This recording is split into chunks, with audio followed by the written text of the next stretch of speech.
Boa noite, igreja. Graça e paz. É um privilégio estar aqui essa noite para falar um pouquinho com vocês do que Deus colocou no meu coração.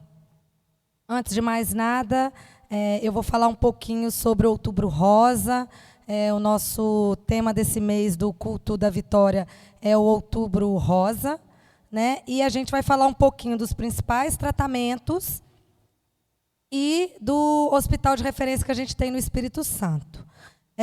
Os principais tratamentos são o tratamento local, que é a cirurgia e a radioterapia.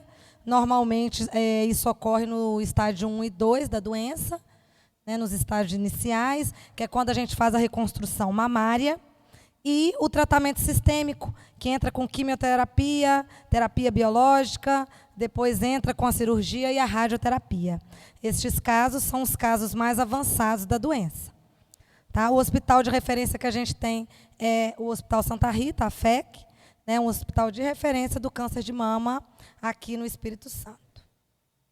Tá? Então, vamos para a palavra, né, que hoje a gente vai falar uma palavra abençoada que está primeiro eu vou falar o tema, seja um vitorioso sobre as suas emoções. O texto é Juízes 6, de 11 a 16. O chamado de Gideão. Então veio o anjo do Senhor e assentou-se debaixo do carvalho, que está em Ofra, que pertencia a Joás, a bezerrita. E Gideão, seu filho, estava malhando trigo no lagar, para pôr a salvo dos midianitas. Então o anjo do Senhor lhe apareceu e disse: o Senhor é contigo, homem valente. Respondeu Gideão: ai, Senhor meu, se o Senhor é conosco, por que sobreveio tudo isso? E o que é feito de todas as suas maravilhas que os nossos pais nos contaram, dizendo: não fez o Senhor subir do Egito? Porém agora o Senhor nos desamparou e nos entregou nas mãos dos midianitas.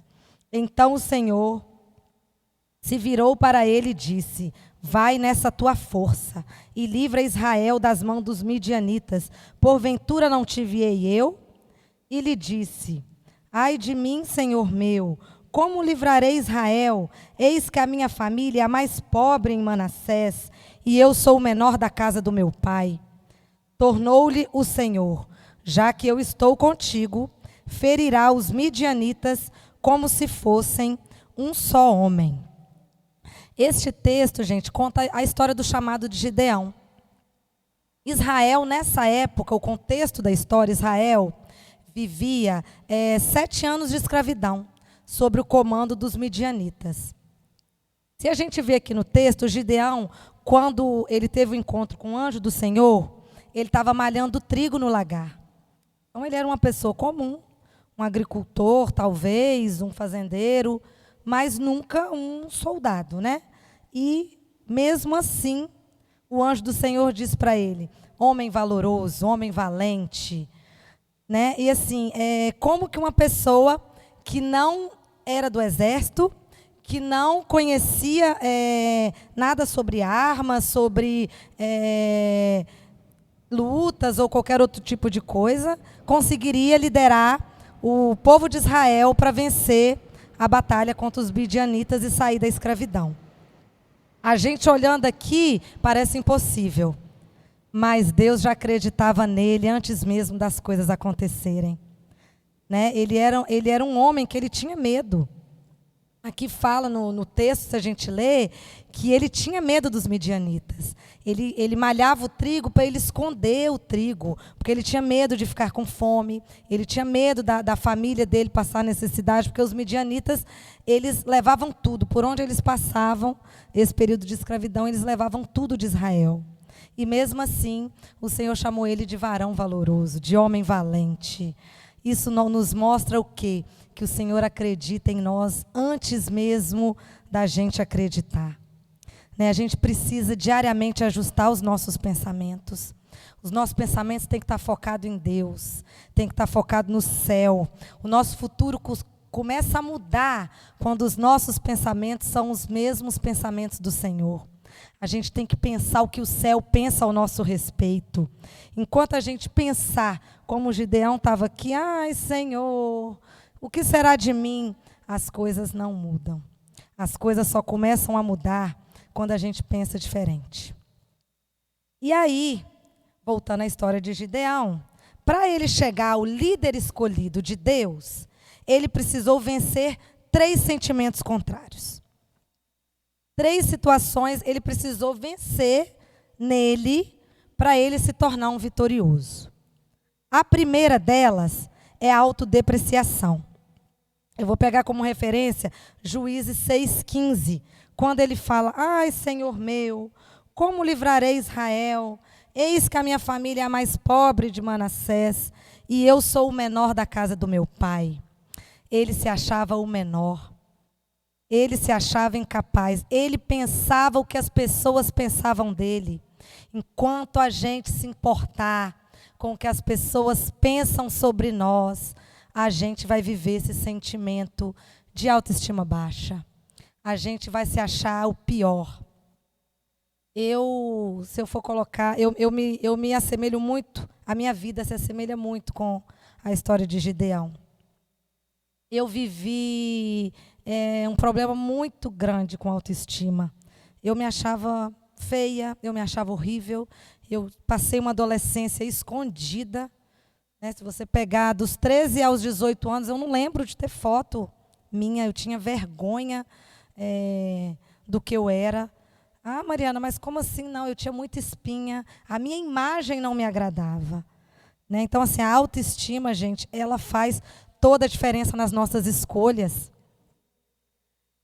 Tudo que eu escolhi na minha vida, a autoestima influenciou. Na minha carreira profissional, eu não fiz o curso que eu sonhava fazer. No meu casamento, eu casei com o pensamento de que se eu não casasse naquele momento, ninguém ia gostar de mim. No próprio trabalho, em tudo. A autoestima. E não é assim você se achar a pessoa mais linda do mundo, não. É você entender que você é um presente de Deus. E nós estamos aqui para fazer o melhor para Deus. Eu tenho consciência que eu não sou linda, maravilhosa, como uma modelo, mas eu sei do meu papel. Eu sei do meu propósito de vida. Então, isso, hoje, eu consigo vivenciar isso. E aqui na história, Gideão tinha muito problema também com a autoestima. A gente vê pelo texto.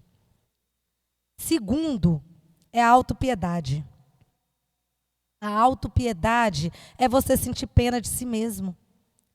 Como que a gente, às vezes, em determinadas situações, a gente fica: ai, meu Deus, que dia ruim. Coitada de mim, ó céus, ó vida, ó azar. Se a gente lê aqui, Gideão falou aqui: ai, Senhor meu, que os meus antepassados eram assim, você tirou eles do Egito e agora a gente é escravo. Então, assim, é a gente viver de passado. A autopiedade, ela nos paralisa. A gente fica paralisado no caminho, a gente não caminha. Eu perdi o meu pai muito cedo. Eu perdi o meu pai, eu tinha 7 anos de idade. E isso me paralisou por muitos anos.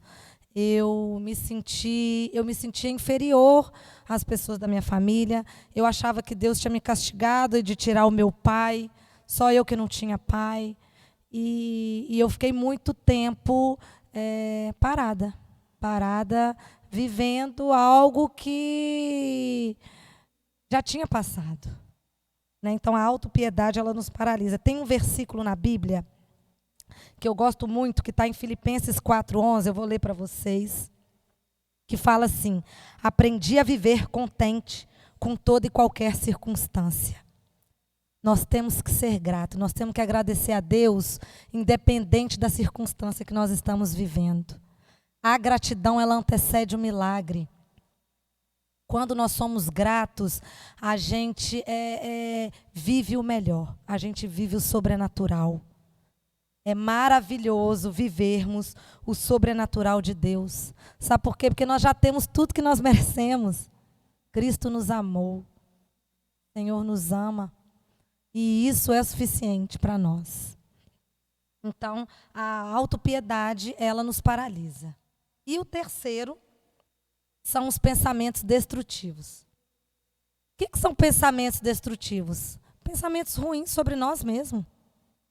A gente tem mania de só olhar o que é ruim na gente. Ah, que eu sou imperfeita nisso, que eu sou aquilo, que eu não sei fazer isso. A gente não valoriza o que a gente tem de melhor. Ok, eu não sou boa em tal situação, mas eu posso ser boa naquela. Eu não preciso ser a melhor em tudo. Eu não sou uma modelo, mas eu posso ser boa no que eu faço. Então, assim, os pensamentos ruins sobre nós, a gente tem que parar de vivenciar esse tipo de coisa, de pensar só nas coisas ruins. E Gideão era assim. Ele tinha pensamentos ruins. Se a gente pegar no texto, ele pediu várias provas a Deus. Várias vezes, Senhor, se é você, sou eu mesmo que vou livrar Israel. Ele pediu várias vezes, ele pediu para a lã ficar molhada e o chão ficar seco. Então, várias vezes, ele não acreditava que Deus podia usar um homem comum, como ele era. Né? E aí, os nossos pensamentos, gente, ele afeta os nossos relacionamentos, ele afeta a nossa produtividade, ele afeta a nossa finança, ele afeta a nossa saúde, ele afeta tudo na nossa vida. O poder da mente, o poder do que nós pensamos sobre nós faz toda a diferença. Se a gente continuar aqui a história de Gideão, ele liderou um exército de 32 mil soldados. Eu pesquisei a respeito do exército dos midianitas, e na história conta que o exército dos midianitas era em torno de 135 mil homens. A Bíblia conta que só os camelos dos midianitas eram mais do que as areias, não dava para contar, eram mais do que os grãos de areia. Então você vê que era um exército gigantesco. E Gideão tinha 32 mil homens com ele, que já era bem menor do que o exército dos midianitas. E mesmo assim Deus falou com ele, tem homem demais. Aquele que tiver medo, pede para ir para casa. Quando Gideão obedeceu e fez isso, 22 mil homens foram embora. E a história conta que ficaram apenas 10 mil. E dos 10 mil, Deus falou com eles, tem homem demais. E Deus testou eles. Né? Conta a Bíblia. E Deus pegou, né, na hora deles beberem água, Deus falou com ele, aquele que beber água da forma tal, vão ser os escolhidos. E os que beberam água da forma correta eram 300 homens. Então você pensa, 300 homens para vencer um exército como o dos midianitas. Era praticamente impossível. Mas eu entendo aqui que o que Deus queria mostrar aqui? Que não era o homem que ia vencer. Talvez se ele tivesse ido com uns 32 mil homens, ele podia pensar, a gente venceu porque a gente estava com 32 mil homens. Agora, você ir para a batalha com 300 homens, a gente tem que entender que tem o agir do Senhor. Quando o Senhor age, o milagre acontece. E aí, se você continuar, Deus deu uma grande vitória a Gideão sem batalha. Eles não chegaram a lutar contra o exército dos midianitas. Então, assim, é uma história de vida maravilhosa. Como Deus faz e como Deus age na vida da gente. É muito fácil traçar os passos da vitória de Gideão. Primeiro, ele teve fé na promessa. Ele acreditou. Por mais que ele sentiu medo, ele não acreditava nele no início, ele pediu várias provas a Deus, mas ele creu. Né? Por ele ter agido até o final, ele acreditou. Segundo, ele construiu um altar para Deus. Aqui eu entendo que Deus mostra que ele iniciou um relacionamento com Deus. Apesar dele, né, já ser do povo de Israel, talvez ele não tinha um relacionamento íntimo com Deus. Eu aprendi na minha trajetória, gente, que a gente só tem um relacionamento com uma pessoa se que você confia. Eu tenho 2 filhos. Se você, pensa bem, eu com a mãe com 2 filhos, eu posso confiar em qualquer pessoa para deixar meus filhos? Eu não vou confiar. A gente não vai confiar em qualquer pessoa. A gente deixa os filhos com quem a gente confia. E assim é a nossa vida com Deus. Você só vai entregar sua vida a Deus se você confiar nele. Você só vai confiar nele se você conhecê-lo. E eu costumo dizer que para mim a maior artimanha do diabo é fazer os crentes não querer ler a Bíblia. Gente, não tem nada que faz a gente conhecer mais o Senhor do que a leitura da Bíblia. A gente pode orar, a gente pode louvar, que também faz parte da nossa vivência com Deus, mas a leitura do livro sagrado é aonde a gente conhece a Deus. É aonde a gente pega intimidade com o Senhor. A história conta, lá em Juízes 6, 25 e 26, que ele destruiu o altar de Baal e construiu um altar para Deus. Ali ele estava iniciando o seu relacionamento com Deus. Então a gente falou de fé na promessa, a gente falou no altar para construir, e a gente agora vai falar na obediência a Deus. A obediência, ela é a chave da vitória. E ela gera bênção. Quando nós somos obedientes a Deus, nós demonstramos o nosso amor a Deus. Nós agradamos ao Senhor. Não tem nada mais que agrada a Deus do que a obediência. E ele obedeceu. Independente dele estar acreditando naquilo. Ele podia até pensar em fraquejar, às vezes a gente fica assim também, ai, será que vai? Mas eu fui. Mas ele foi. E ele foi até o fim, ele obedeceu. E na obediência Deus honra a gente. Na obediência Deus nos honra. E o quarto, ele controlou os seus sentimentos. A história conta que ele tinha medo dos medianitas. Como todo o povo de Israel, né? Ele tinha medo, ele se achava incapaz. Né, pela história que a gente contou, ele se sentiu o menor da casa dele. Se sentiu o menor da casa dos pais, da tribo dos Manassés. Então, assim, todos os sentimentos ruins, ele conseguiu controlar. Eu costumo dizer, não sei se vocês já viram, no AA, né, o Alcoólicos Anônimos, eu nunca fui em um, mas eu vejo em filmes, eles sempre falam o depoimento deles, e no final eles falam, eu venci mais um dia vencido, só por hoje, né, por hoje eu não bebi. A mesma coisa é o controle dos nossos sentimentos, gente. Para a gente controlar os nossos sentimentos, é um exercício diário. Eu sou suspeita para falar, porque eu faço um exercício diário todos os dias. Eu levanto todos os dias de manhã e falo com o Senhor, Senhor, eu estou preparada para o melhor dia da minha vida. O que o Senhor tem preparado para mim? O que eu vou fazer para o Senhor hoje? Qual vida eu vou impactar? De alguma forma, gente, a gente tem que fazer algo para Deus. O nosso dia só é completo quando a gente entende o nosso chamado. Então, assim, Gideão, a gente falou, fé na promessa, um altar para construir, obediência a Deus e o controle do sentimento. Precisamos entender quem nós somos diante de Deus. Quem é a Mariana? Quem somos nós? Qual é a sua identidade? Eu demorei muito para descobrir a minha identidade. Eu demorei muito.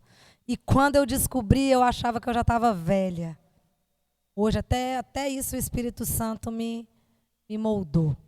Eu não acho que eu estou velha, eu ainda acho que eu tenho muito para fazer para Deus. Deixa Deus agir em vocês. Descubram a verdadeira identidade que nós temos em Deus. Quem somos nós? Pessoas comuns, né? Pessoas que que tem uma vida comum. Eu sou uma pessoa comum, mas eu creio num Deus extraordinário.